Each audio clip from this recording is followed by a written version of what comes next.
Hello everybody, I am Openair, and today we have our inaugural episode of FIM Fiction Roulette, where we go through the annals of FIM fiction, pick a random story and a random chapter within said story, if applicable, and I read it aloud for all of you to hear.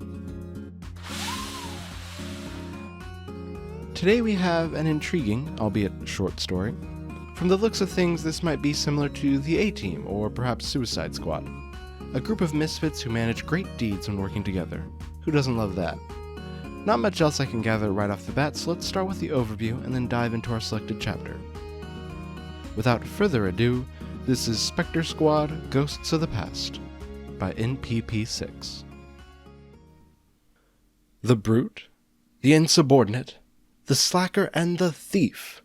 Princess Celestia, with all due respect, what in your own name made you think this project was worth any time or effort? That is simple, Colonel. They are effective. You showed me their exercise reports yourself. Besides, I wasn't really looking for an orthodox team. Permission to speak, ma'am? Blanket permission to speak granted, Lieutenant Snowfall.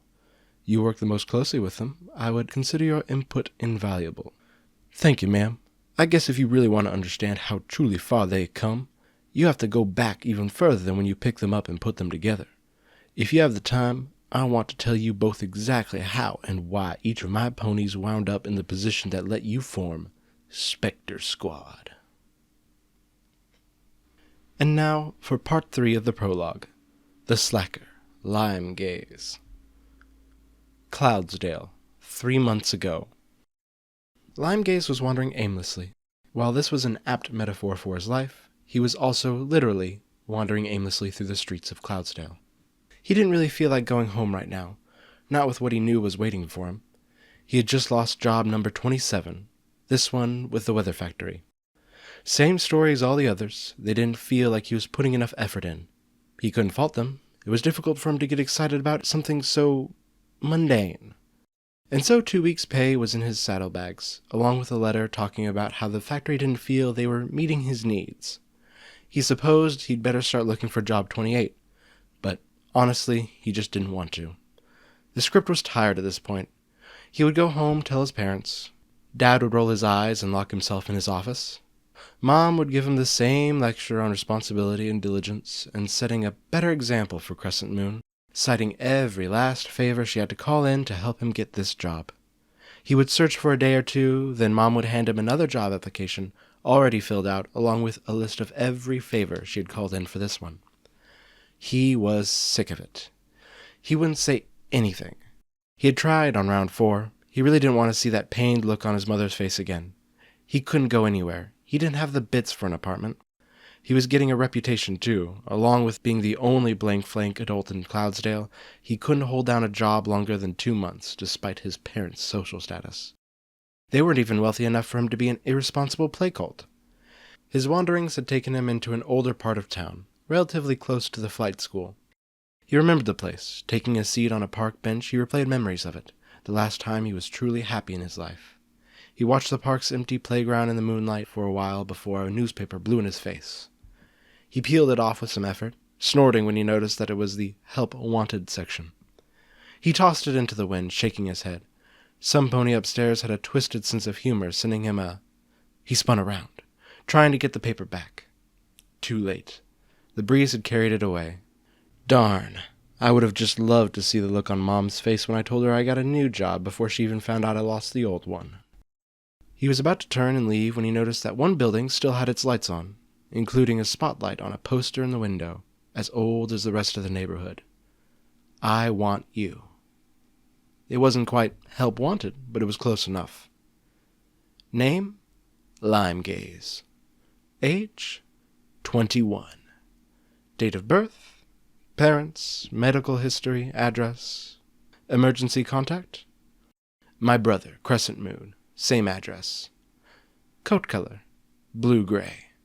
Mane? Red and purple. Tail? Same.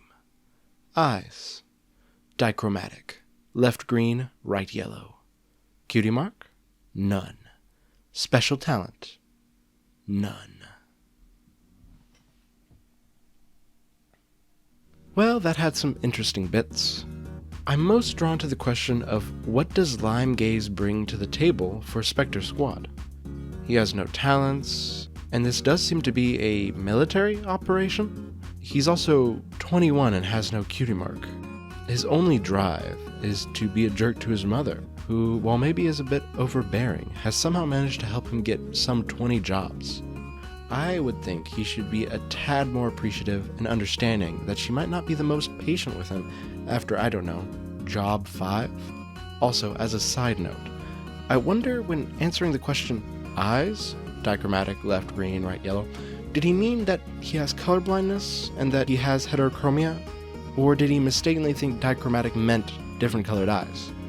If he does have color blindness, I wonder if that comes up later in the story, like some sort of crazy Chekhov's gun.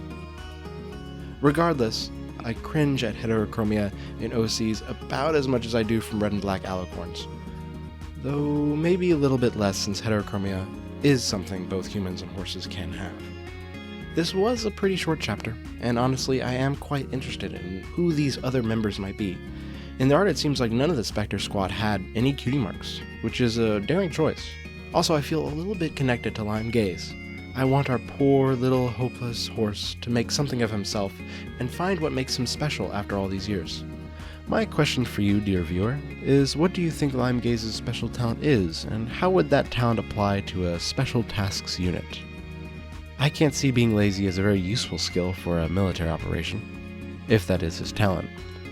Also, bonus points for a description of what the cutie mark would be. But we must move on. So thank you, NPP6, for making such a wonderful story. The link will be down below if you wish to continue the tale of Lime Gaze and his compatriots. And thank you, listeners, for taking the time to join me on this adventure. This is Openair, signing off. But don't worry, I'll be back soon with another FIM Fiction Roulette. Despite his parents' social status.